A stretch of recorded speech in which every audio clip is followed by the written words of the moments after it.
Hey, hello, good evening, and welcome to WSAZ Plus. My name is Tim Ear, and it's a snowy night, especially if you live in certain areas. Tony Cavalier is here with us now, and Tony, the snow that we're getting right now, actually, it was something you guys were talking about earlier. Sure enough, it hit during the 6 o'clock hour during our newscast. We had reporters all over the place out there, and you say it's just kind of in the Huntington area anyway, just starting to filter it's out. pushing south into the coal field, just like the supercomputer suggested. Yeah.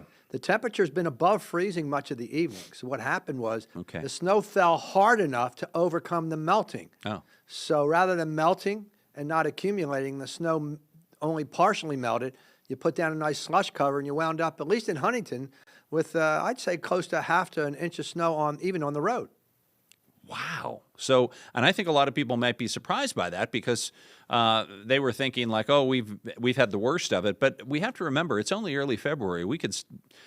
Technically, we could be in a pattern like this, one or two patterns between now and springtime, Well, at least. if that occurs, I can tell you that there's going to be some, let's just say the reaction from people will turn more and more negative. Okay. In other words, how long can you stay iced in? Yeah. How long can it be that the kids are out of school and learning virtually?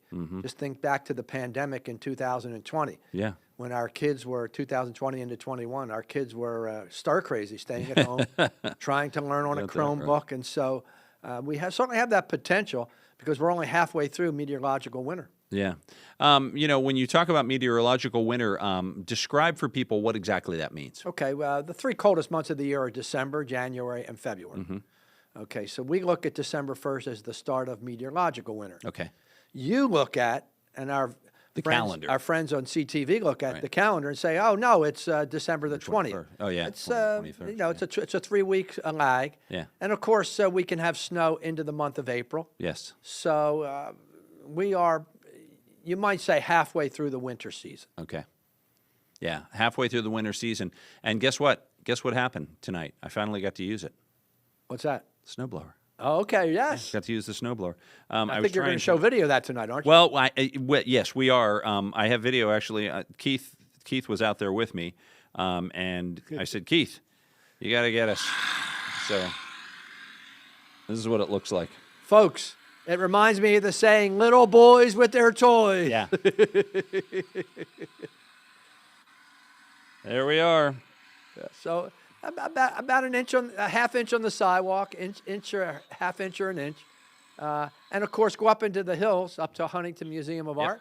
You're probably stacking up 2-3 inches up there. Yeah. Across the river over at the Christmas tree farm, 5 inches of snow. But now you're getting up in elevation. You're getting up to 1,200 feet elevation, whereas our valley towns sit about 500 to 700 feet. And that's 1 or 2 of the degrees difference. Yeah. Let me show you a couple of graphics that kind of hit that home, Tim. Okay. Especially that temperature map. First, I'm going to show you that the alert goes into Wednesday morning, our first alert, for a wet snow that's clinging. Snow is now south of I-64 in Cabell County. Okay. Snow is over, at least the accumulation. Okay. Charles is still picking up some snow. The traveler's alert, well, the slush underfoot right now, I went out to Qdoba to pick up a dinner. Yeah. And the road was slushy and slick. It'll be icy and slick after midnight if it's not treated. And fresh Arctic air is coming in to preserve the snow through the weekend. School schedule, no doubt, has a huge amount of delays and closings. And you always watch where you walk and where you drive, but it's especially important because we have the old ice that's out there. Yes. It's been hidden. Do you know where it is? If you don't and you step on it at too fast a pace, You're going down. you could go down.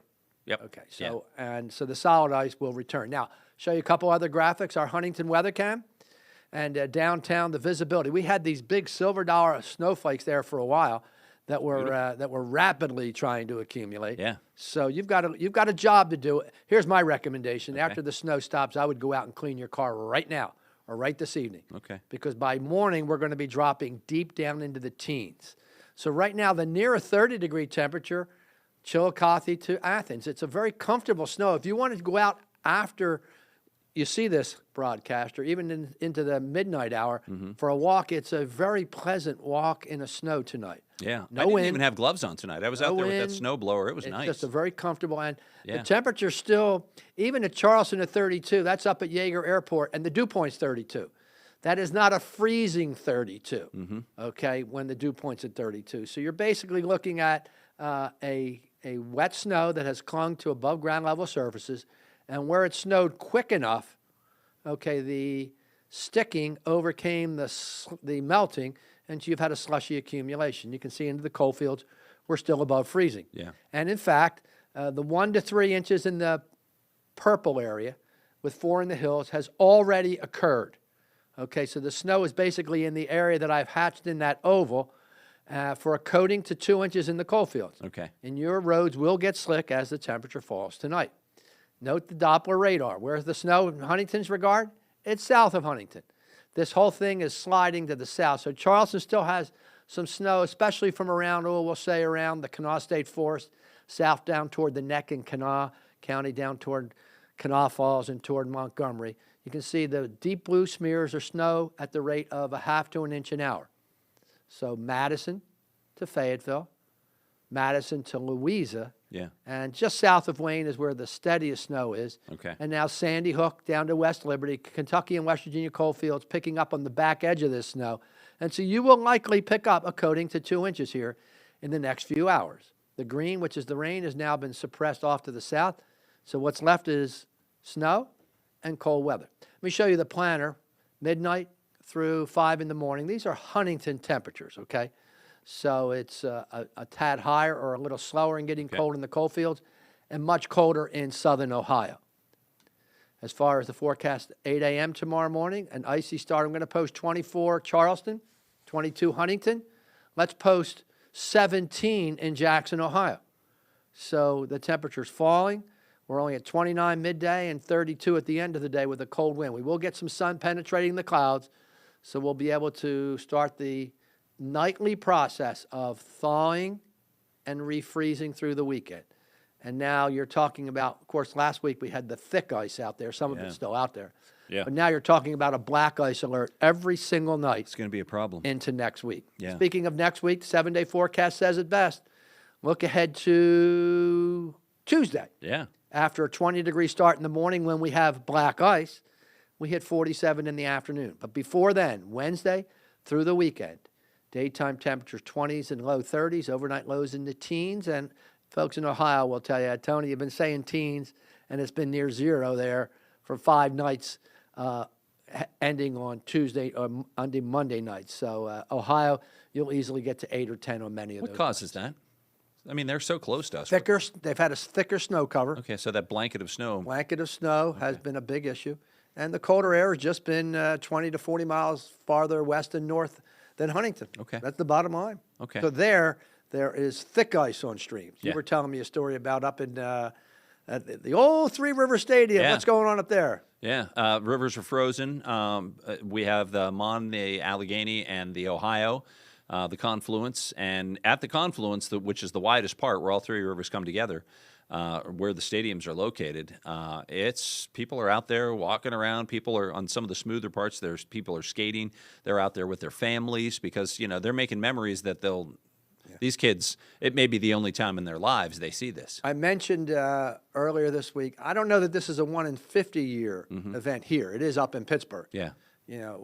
Because we've had the Ohio River choked with ice in 1994 after the big snows and the Martin Luther King minus 20-degree coldest day of the 20th century raw thermometer reading. Yeah. 2000 and What year was that? That was 1994. Okay. Yeah. And 2014 we had the polar vortex. Yes. It was the first time the polar vortex was dramatized on TV. I had been using it since the late 1980s. Yeah.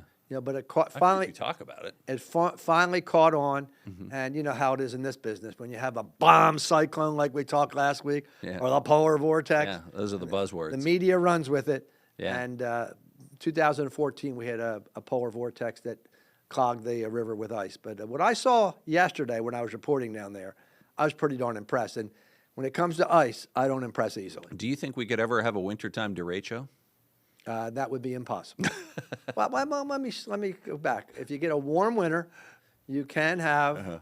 It would have to be warm weather. You're not going to get a cold. Let me put it that way. You're never going to get a cold weather derecho. No. That doesn't exist. When that's a warm weather phenomenon. 77 included the famous Rockefeller blizzard. Governor Rockefeller, based on data from the National Weather Service. Shut it down. And after the first half of the coldest winter of the 20th century, people were punch drunk. Yeah, they were like, And now the governor comes and takes data from the National Weather Service, which was for blizzard conditions, as opposed to an all-out blizzard. And that night in Buffalo, scores of people died. They asphyxiated in their cars. So even though the good governor, who became our senator, now is in retirement, even though he shut the state down, it wasn't too far away that people died that night. And that's why I give pause to people that take shots at meteorologists. Did he catch flack for that? They call it the Rockefeller blizzard. They're mockingly calling it the Rockefeller blizzard. It's Jay's blizzard. Yes. Yes, so he took shots for that. Like people were absolutely. Okay, but at the same time, it was probably prudent for him to borrow a George H.W. Bush phrase. Prudent. It was probably prudent for him to do something like that. Two very credible news sources. One who has died. And told me you can't use this. So I never used it. Then I heard it from an equally credible source, and so I have used it on the air. That noontime before the front came through, the Arctic front, Governor Rockefeller came running down the steps at the rotunda. What do you do when you run down and you go on the air? You hyperventilate. You hyperventilate. And you sound more dramatic. And that's what basically set the state into a panic. Yeah, he was hyperventilating. He sounded dramatic. Although in my story that we ran last week, by the way, the governor was not hyperventilating. Okay. But what was the prediction? What were some weather service predicting? How much snow? Blizzard conditions, which we had for like an hour. Oh. The front blew through. So snow came through. Quick inch of snow. Okay. Wind howled. Air turned bitter cold. Okay. But it was the northern mountains of West Virginia where those conditions lasted for hours. So it was not a blizzard forecast. Governor, we're going to have blizzard conditions. Well, let's be honest. They both say the same thing to the layman. Right. And of course, the governor would have been a layman. Yeah. And so he was basically giving the information provided him by the National Weather Service. And that information did come true. We did have blizzard conditions for about an hour. Yeah. Big whiteout. Yeah. Is it possible? And it's impossible to try to. He's basing it on the fact that he was anticipating the blizzard would last a lot longer and bury us under a mountain of snow. Miscommunication. That's where there was a miscommunication, and I have that from credible sources from the National Weather Service. Yeah. Okay. Who were around that. Yeah. Okay. But in hindsight, it's easy to criticize, but in hindsight, he was making, in his mind, a prudent call because, as you said, people died in that blizzard. And that's why. So that same storm system went north, hit Buffalo, and people died. I remember in Philadelphia, that night we went out to a restaurant that serves adult beverages. Yes. Am I allowed to say that on the air? Of course. Yeah. Okay. You can say anything you Well, want. anyway, I can remember, and the front blew through. The forecast was 1 to 3 inches of snow, plummeting temperatures, and bitter cold and wind. It went through. As soon as it was done, when we were done enjoying, we drove to the Delaware River, which had all sorts of chunk ice on it, and literally watched as the chunk ice went by. And I remember that was one of the stories that inspired me to be a meteorologist, by the way. Yeah. The late 70s, that trilogy of winters. Yeah. So it was it wasn't just a West Virginia, it was probably a 20-state area that had under the influence of that Arctic front that came through. Wow. Yeah. See? Well, you can't really blame him then. Like he was doing what he thought was right for the state. His public relations director needed to make sure that he wasn't hyperventilating going on the air. Yeah, that's probably, you're right. I think that probably does it. So, Tony, thanks. Appreciate your time. And so you say I'm working night shift on an NBA night for the first time. You're saying because that game coverage started at 8 o'clock, we should be going on by 11 on WSAZ. I think, that's unless the game goes into overtime. Okay, well, fingers yeah. crossed it doesn't. What we are going to be on the Tri-State CW, Emily's going to have your forecast coming up then. We have a lot more news coming up, so that's, it's a little over a half hour away. So we'll see you then at 10 on the CW, and then clear your car now if you can, except in the coal fields where it's just starting to snow. Yeah. So it's easier to get into tomorrow. That's smart. Yeah, that's smart. And if you're lucky enough and you have some people around, you can. There it is. You've been dying to use that all winter. Absolutely. Keith shot this one. Let me see. Pull it back a little bit. Eureka! It works. I was so happy because the last time I couldn't really use this. I got it out there after the ice went through, but it didn't work too well because I was out there chunking away at it like this and making. But that I got to use it. I had one guy send me an email. Man, you guys this and that. I said, you know what? That first storm. Yeah. I predicted that we would have a plowable amount of sleet. Yeah. And obviously that weighed things down. I mean, made it worse. Yeah. It was terrible.